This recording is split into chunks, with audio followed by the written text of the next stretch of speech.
panier de crabe. Il y a 2 semaines, je recevais ici sur le plateau 2 personnes qui vivaient de sérieux problèmes dans leur relation avec une compagnie d'assurance après avoir été victimes d'un incendie. Dans les 2 cas, il s'agissait de la compagnie AXA, et dans les 2 cas, la compagnie refusait de payer, disant « C'est vous, les assurés, qui avez mis le feu dans les 2 cas à votre résidence. » Or, les 2 personnes disaient « On n'a jamais mis le feu. » Mais ils se demandaient si ce n'était pas une espèce de modus operandi de la compagnie de blâmer les gens qui réclamaient.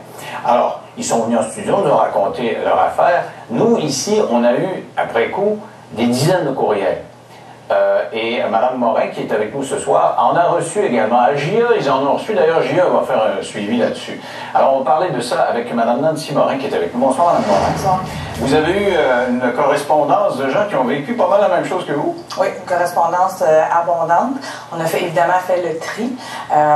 30 dossiers à date. Toutes les personnes à qui j'ai parlé, 7 dossiers avec AXA et avec les mêmes intervenants au dossier. Alors, rappelez-moi en 30 secondes votre cas, vous, pour qu'on puisse se situer.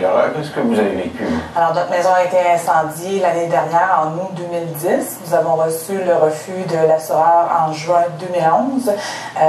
Ils allaient qu'on a nous-mêmes incendié notre maison, encore on a payé quelqu'un pour le faire.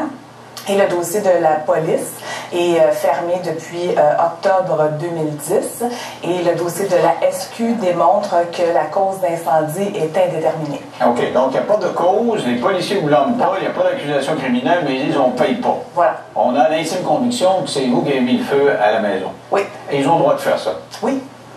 Bon, et c'est ce qu'on a appris il y a 2 semaines, c'est que les compagnies ont ce droit-là. Alors ça donne quoi de s'assurer si en bout de course on se dit bon, ben non, c'est toi. Surtout que dans les cas qu'on vous a manifestés, il y a des similitudes. Expliquez-moi, donnez-moi quelques cas comme ça qu'on vous a expliqué. Les similitudes, en fait, c'est le traitement du dossier. On fait des enquêtes, les compagnies font des enquêtes. On est tous d'accord avec ça, ils ont raison de le faire, mais les similitudes, c'est comment est fait l'enquête, comment est traité le dossier, comment les gens sont traités aussi. Ce sont tous, ou à peu près tous, des entrepreneurs ou des travailleurs autonomes. Il y a quelques personnes qui ont des résidences, d'autres ce sont leurs commerces. Ce sont tous les mêmes intervenants au dossier et c'est tout... Les mêmes noms? Oui. De la compagnie d'assurance, c'est des avocats? Oui. Mêmes avocats? Oui. Mêmes intervenants assureurs? Oui. OK. Et dans tous les cas, c'est dire, non, vous avez mis le feu? Oui.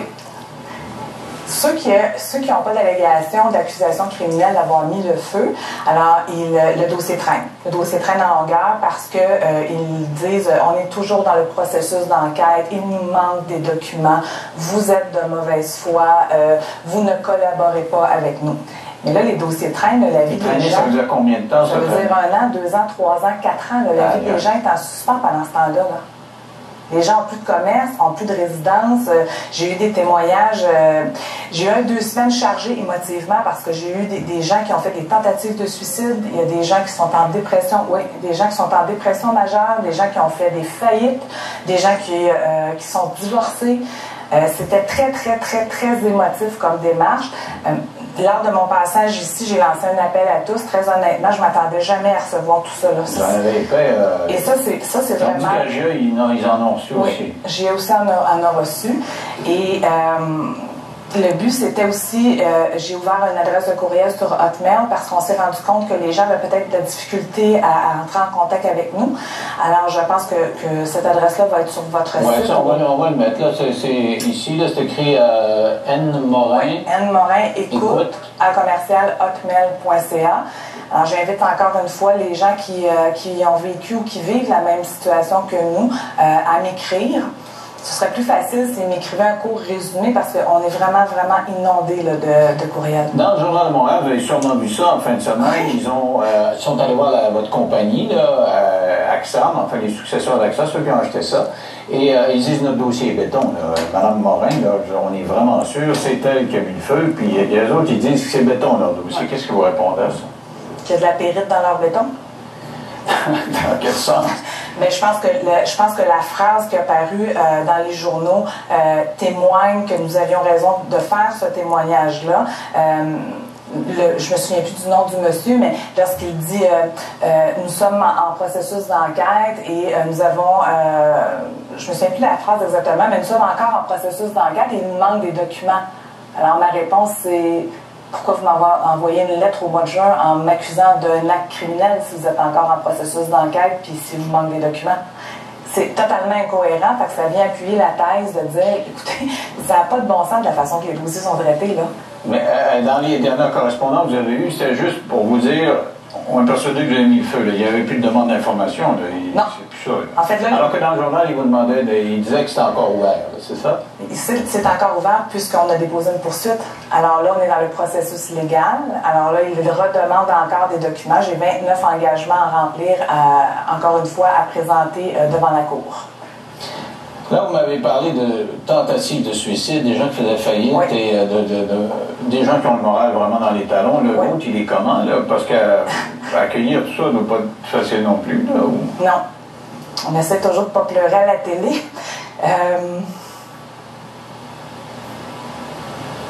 Je suis découragée.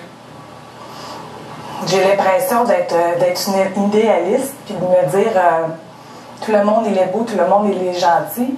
Je réalise qu'il y a beaucoup de gens qui font mal leur travail et ils ne réalisent pas les implications que ça a dans la vie des gens. Vivre 2 ans, ta vie en suspens, ton hypothèque n'est pas payée. Qu'est-ce qui arrive quand un assureur ne te paie pas ou encore qu'il n'a pas encore décidé de te payer, mais que ton hypothèque devient échue? Qu'est-ce qui arrive quand il n'y a aucune autre compagnie d'assurance qui veut t'assurer? Qu'est-ce qui arrive quand tu n'as pas d'argent pour te payer des avocats? Il arrive que tu es découragé. Heureusement, j'ai un conjoint qui est extraordinaire. J'ai une famille formidable qui nous appuie. Ma soeur m'appelle à tous les jours, mais ce n'est pas tous les gens qui sont dans cette situation-là. J'ai parlé à une dame qui me dit « Moi, je pense juste à mourir, j'ai plus rien. » Et j'ai pas les moyens de me battre, Mme Morin. J'ai reçu un courriel qui me dit « Vous êtes un ange, s'il vous plaît, aidez-nous. » Alors, je me dis « C'est beau l'argent, c'est beau le Inc., mais il y a des humains en arrière de cette histoire-là. Je comprends que vous voulez faire une enquête, je comprends qu'il y a un processus d'enquête qu'il faut que soit fait parce que c'est pas tout le monde qui est honnête, mais s'il vous plaît, il y a des gens en arrière de ça. » Et votre hypothèque vient à échéance quand vous? Elle venait à échéance en juin. En juin? Oui. Donc, il faut payer votre maison cash à ce moment-là. Qu'est-ce que vous devez faire? L'institution financière avec laquelle je fais affaire est vraiment formidable avec nous. Parce que l'histoire, c'est que même si je voulais réhypothéquer, il n'y a plus de maison. Ben oui, c'est sûr. Ouais. Alors, ils attendent le règlement de l'assureur. Je vais vous souhaiter bonne chance, Mme Morin. Puis, il y a cette adresse courriel-là. Eux, ils peuvent se défendre, mais moi, je trouve ça important que des gens comme vous et moi, à la maison, n'ont pas grand-chose, n'ont pas grand recours dans la vie pour se défendre, d'avoir cette tribune-là pour dire, si vous voulez vous unir, et si ces gens-là ont raison, moi, je ne peux pas être l'arbitre, vous me racontez votre affaire. S'ils ont raison, ils auront raison. Mais je trouvais que c'était important de vous donner cette tribune-là. Merci, Mme Morin. Je vous remercie infiniment. Merci. Restez là au retour. Un petit, j'en reviens pas, du nouveau.